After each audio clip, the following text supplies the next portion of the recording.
Hi, so it's been ages since I've done any kind of a blog or update or anything, so this will be quite a long, big and exciting one. So what happened at the end of 2021 is I had a disaster period where I had lots and lots of people randomly buying products. I was like, wow, this huge increase in buy, and then they all returned them. And it turned out that I was experimenting with Amazon advertising, and Amazon not understanding the algorithm was literally just showing my products to the kind of people who just buy stuff on a whim and then send it back just to see what it's like. And so that's what was happening. And it really wrecked me and knocked me for six. So the end of last year was pretty rough, to be honest, you know. But I've managed to rebalance that. I've got rid of that horrific advertising disaster. I just shut it all down. Here's my opinion of that. We are not doing that again. Ooh, God, it was so bad. I'm going to focus more on my type of advertising that I know that works, which is basically talking to you guys directly, telling you about stuff, hoping you get enthusiastic, and then, you know, if you buy it, you already know what you're buying more or less and you're really into it, rather than having random crazies buy stuff and go, I don't even know what this is. I don't know why I bought it. I'll just send it back, which obviously costs me money because I have to cover the cost of that because that's how it works. You know, I cover the shipping both ways, and then I've got an item that may or may not have been opened, so at the very minimum it has to be retested, reboxed. You know, and I'm really in favor of people doing the whole try and buy thing. You know, but you hope the person buying it has, you know, really done a bit of research and is already on the page of thinking, this is probably something I want, not just whimsically buying it and going, I don't know, what did I buy? I don't know, what is this? Send it back. You know, so anyway, that happened. It was a thing. Then 2022, the beginning of 2022 kicked off with me getting coronavirus. So I've not had it until now. Luckily, I had all 3 jabs. So it knocked me for 6, but I was never any risk. I was just useless and ill for 2 weeks. So now, mid-January, I am raring to go this last week, 2 weeks, maybe a week and a half, 2 weeks, 2 weeks now. Oh, it's so frustrating. So that's the introduction. First things first, pedals. I'm going to continue to focus on telling the world about my quad screamer because I love it so much. Where's one? Let me get one. This is the prototype. I always have the prototype kicking around. You know, I say I love this so much. I'm so proud of this. I play with it at home every day. It's like my favorite overdrive. Do you know? But what I'm missing right now in my setup, really badly missing, really want in my life, is a distortion. And you know, I never know what to make next, so I'm going to make, like I think I said it a couple of times last year, I'm making next what I want to make. So this was my thing. This is all about me. It's selfish. I love the SansAmp pedals, but I always hated the fact they were really aimed at direct recording. I wanted something that captured the spirit and the tone and the core sound of those SansAmps, but was made as a pedal. And in my head, this is like the 3rd channel for your amp. You have your clean, you have your dirty, and you have your dirty pedals. So this is going to be a proper tight distortion, not fuzzy, not overdrivey, just really tight distortion for those tight shredding licks, you know. I started by looking and doing loads and loads of deep dive into what made that bit of the SansAmp sound that I personally love, you know, and I decided that it's got a lot to do with the FET inputs on op amps. That's what it is. I think that's what it is. Cascading FET input op amps, overloading them. Not clipping like a overdrive, but literally overdriving, perversely, the chips themselves. So I made up the first one. This is my prototype board. So we've got this lovely 3D printed thing I've shown you previously last year. I'm re-highlighting how cool this is. It means that I can add and remove different pots to it and jack in, jack out. So this speeds up my development time. You know, it comes off, so we can get to them very quickly, change out different pots. And this first circuit doesn't really have any EQ in it. And I did a quick sound test. I'm not going to do it again. I'm just talking today. Sorry, no great guitar tones, just waffle. And I really like the core tone, but I was really disappointed that my pre-filter and my high, whoever they're here, are awful. Gotta be honest. Test 1. So I was really disappointed in that. The core tone was great, but I obviously had the EQ all wrong. And this is how projects work, and I'm fully transparent because I think it's great for you guys to hear this. You know, pedals don't spring fully formed from the developer, from the creator's mind. You know, we make things go wow. So I thought, what I really need here, what I badly need, is some kind of generic but powerful, like, parametric equalizer I can just plug in the circuit. So I can say, oh, this is my clipping circuit, stick a parametric before, a parametric after, and just play with those knobs rather than spending hours plugging components in and out. Let's get in the ballpark. And I looked to buy one, and wow, they're more money than I've got. You know, I don't need to spend 800 quid on a fancy parametric EQ rack. Not to mention it's going to be 2 channels at most, and I want 4 or 5 or 6 of them, because I'm going to be putting them all over the circuit in different ways. Because sometimes I'm just going to want one band to boost, or I'm just going to want one filter. So I had this crazy idea a while back to make EQs. So I thought I'm going to get diverted to that. So I'm going to talk about that in a minute, making EQs. So that's the state of where this pedal's up to. I'm already 100% committed. I showed another video. So we've got loads of orange knobs. There's another tray of these in there already.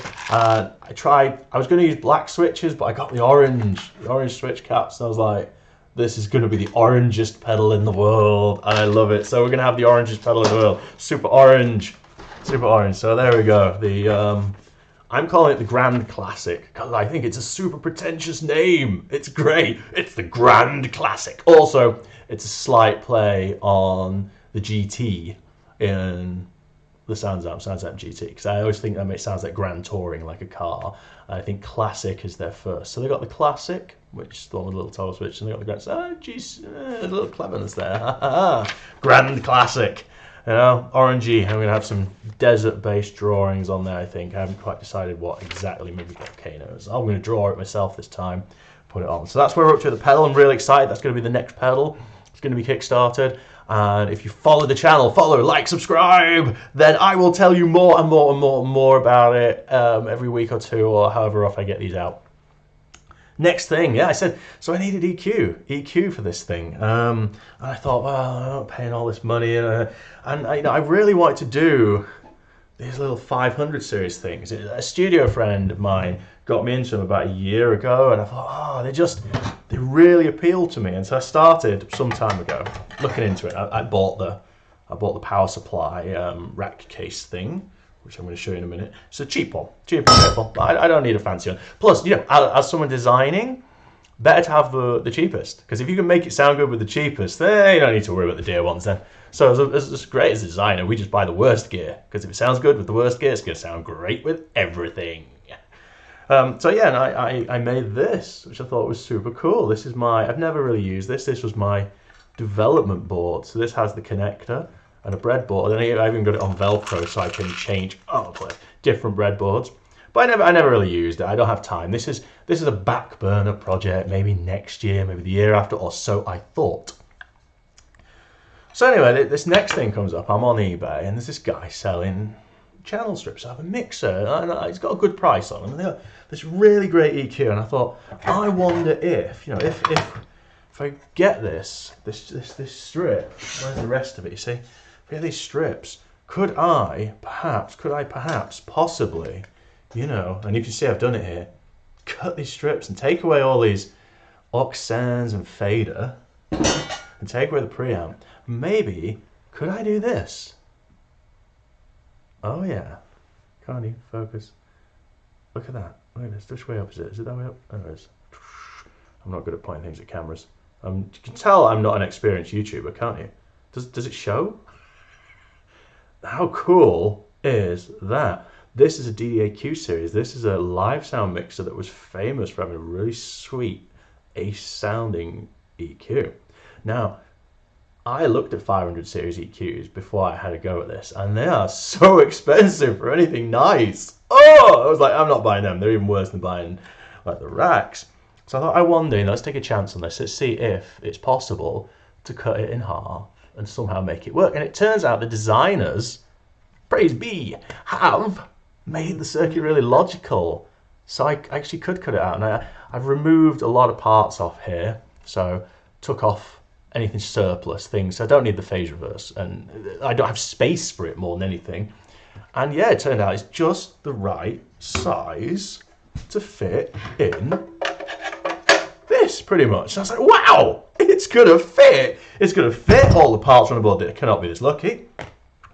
I'm just making these for myself, and I had some old edge connectors off some other stuff that a studio friend of mine, Tate, thank you very much, Tate, had given me, because he bought these preamp kits that were absolute garbage, and I just refused to make them. Sorry, man. I'm pretty sure you spent a lot of money on them. They are hideous and make me want to throw up in my own food. They're just so bad. The circuit board, I refused to make it. I mean, you know, he wasn't to know, no one's to know, but I mean, as an electrical designer, I'm like, no, I'm going to shoot that guy in the face if I ever meet him.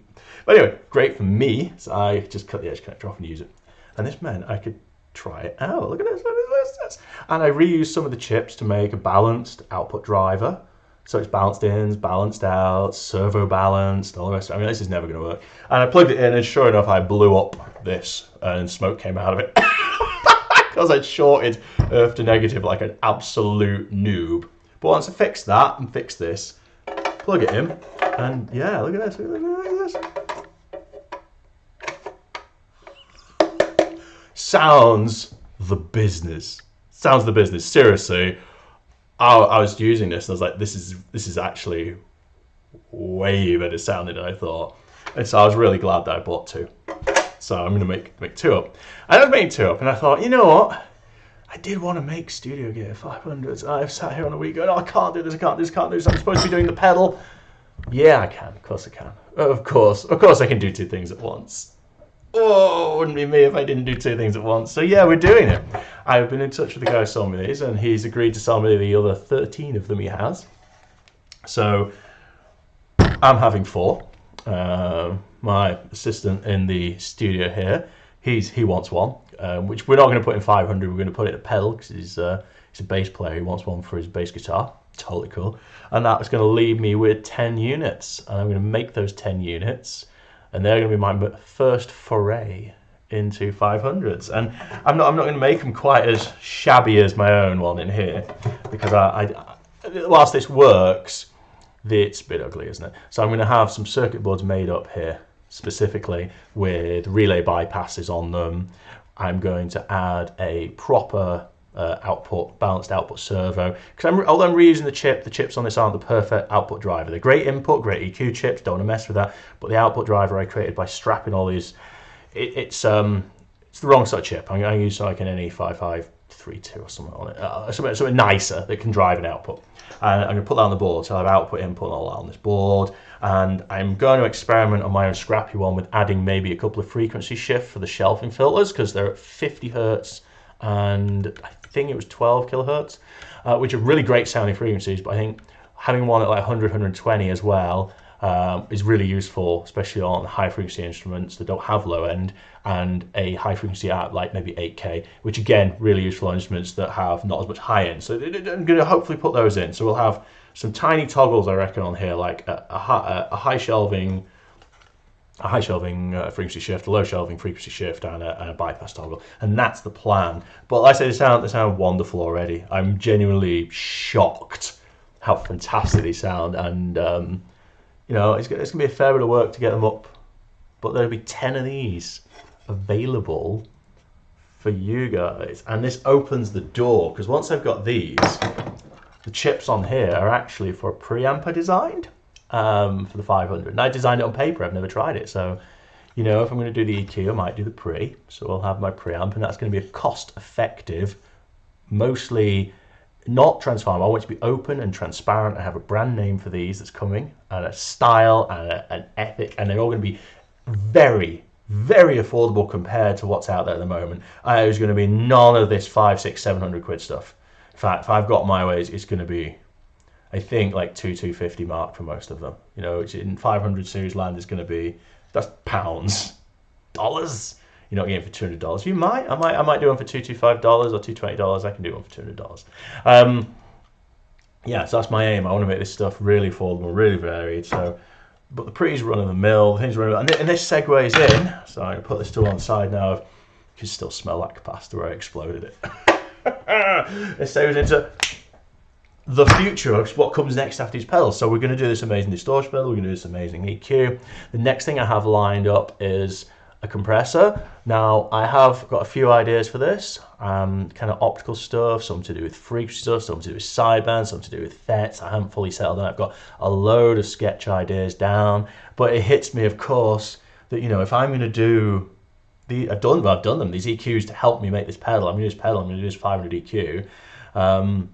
Then why not do my compressor next? And I can make two versions. And I can make a 500 version and a pedal version, and that's the plan. So I'm going to have a pedal version which is really usable. I've got some really cool ideas for that. I'm not going to let all my secrets in, but you guys should know by now my focus is on usability. I think it's really important to make all technology, all audio technology, fast and effective to use. You should be able to hear it, you should be able to work it, you should be able to turn a knob or flick a switch and say, yes, that's doing work. And what I really believe you should never have to suffer is that thing where you're turning a thing going, does that make it, is that making it brighter? Do you think that's making it brighter? Do you think that's making it, I don't know. If you can't hear it working, then what's the point of the ruddy thing? Or you've got mystery knobs. Do you know, I'm not going to call that attack and release mystery knobs. That's going a bit far. But for 95% of music players, they are. Do you know what attack and release do as a player? Studio guy, he hopefully knows. But you know what? I find some studio people, some live people, they're not really sure. They just read this thing says, set attack fast in this case, slow in this case. And they just go and put it there and leave it there. Because they don't really know it. So I'm going to do some cool things that help everyone, whatever you're doing, access what is best about compressors without having to pretend that you're hearing something when you're not hearing something. Without having to do that really embarrassing thing that we all hate, and we do it. And again, more candor, because I am really into that. I have been there. I've done that thing when someone turns and thinks, "Oh, God, you can really hear that changing," and he's sat there going, "Yeah, no, I have no idea. I cannot even hear," and I've got good ears. Or people saying, "Oh, do you think it needs more release?" What do you think? Maybe. Yeah, that's more's good, is it? And so we're not going to do that. So yeah, those are the first things. Right? The distortion pedal, the 500 series, which is going to open up those doors. We've got the EQ, the preamp. We've got the compressor, and I've got some really cool stuff coming up with tubes as well. After all that, well, we're gonna put tubes in things. We're gonna put tubes in pedals. We're gonna put tubes and even little transformers, tubes and transformers and little inductors. And I have not forgotten about the Burnbox either. That's in there too. I've been working on that. It's just such a big project. I know I've been at that for a couple of years now. It's probably like 2 years since I started the Burnbox, which has become the Deamplifier. Let's get the name right. So, final bit of the segment of today then, the Burnbox. When I made all my attenuators, I really wanted people to direct record, and I made like a hot line, which is a line recorder used with software, and I really want an analog inductive recording tool. Well, some of you guys know this, you've heard this 100 times, some of you this will be new to. And I made one, I made a couple actually, I made about 3 different versions, all got called the Burnbox, and they were really great, but I just kept running into these limitations about wanting more from them. And then there was this one chap who got these horrific noises out of it, and I discovered it was certain amplifiers in a certain way. It was just not really, it was just bad. I was running the risk of like burning the unit up, so I just stopped it. And that's why you can't buy the Burnbox. It's one of those 95% of scenarios it's fine, 5% it's going to go up in smoke. And I don't sell stuff like that. Out, done, lesson learned. But I've been chewing on it for 2 years, and I've decided to call it the Deamplifier, and I've come up with all these great ideas for it. But I need to progress as an electronic engineer, as a manufacturer, in order to achieve my aim. That's the problem here. I could make one on a breadboard with bits and pieces, but I cannot yet make it cost effectively. And that's what's held me back. Now, I've learned a lot of techniques since then, and I learned a lot more about how to handle transformers, inductors, windings, inductive circuits, stuff that I kind of knew, but I've got better at. And I think you'll find, I'm really hopeful this year, towards the end of the year, we'll see the Deamplifier come. And I know it's been 2 years. It's going to be 3 years before it's out. It's a long wait, but it's going to be a beautiful piece of technology, and it's going to make all these current recording boxes that are out there, honestly, it's going to make them seem like trash. You know, and I don't say that lightly. I'm not insulting their systems. Their systems are okay, but what I'm doing is a radically different approach. It's just radically different. It's a different philosophy. It's not about emulation or simulation or, oh, what is that one out there that's like mutes your tube amp into a load and then like has an entire another tube amp after it. What is that about? What is that? Hey, let's just completely attenuate your tube amp and have a second tube amp as an amp. I mean, where does that loop end? It's like an infinite Mobius loop. You take your tube amp into the attenuator, you attenuate to the tube amp, into the attenuator, to the tube amp, into the attenuator, to the tube amp, boom. Maybe I'm missing something, I don't get it. Anyway, Deamplifier is going to be, I think, as a double slot 500, 2 slots. Can't do it in one, there's just the controls don't fit. I'll think of something, I haven't thought of something good yet, to make sure we get the maximum out of using 2 slots to make it worth it, because I know it's a deal, you've only got limited space. But I think it will be one of those modules where you totally go, if you have a need for direct recording, it's just going to be like, this is the one, bam, I have this, I'm done, don't need any others. So I think it'll make it worth 2 slots, whereas I think putting in 1 is going to be too tight. And also I'm going to make a standalone version for those of you who have absolutely zero interest in 500 series and have no idea what I'm talking about and are just like, I don't know what that is. That's fine. And I'll make a standalone one that sits on desk. And it'd be the similar thing, slightly different control layout, its own power supply, blah, blah, blah, blah, blah. It'll sound fantastic too. So yeah, that's it. That's where we're up to. It's an awful lot of stuff going on. Financial disasters survived. Well, health disasters survived. Terrible old logo still on the banner because I'm too cheap to buy a new banner. Got a new website coming soon too as well. It's same as the old website, but it lets you leave reviews and have user accounts and stuff, so it's cool. It's actually uglier than the old site in my opinion. It's a bit modern. Don't like it, but functionality wins. You know, well, that's my ethos anyway, isn't it? Let's be honest. Functionality wins. So yeah, thanks for listening to this incredibly long waffle. I'm just hoping that it's recorded correctly, because yeah, this wouldn't be the first time I've recorded one of these and then gone, oh my god, I can't, that what even happened then. So there we go. Yeah, I need to go home. It's Friday night. I just need to go home and eat pizza. I really need to go home and eat pizza, and I've had way too much coffee. I think it shows. So yeah, till next time, see you soon.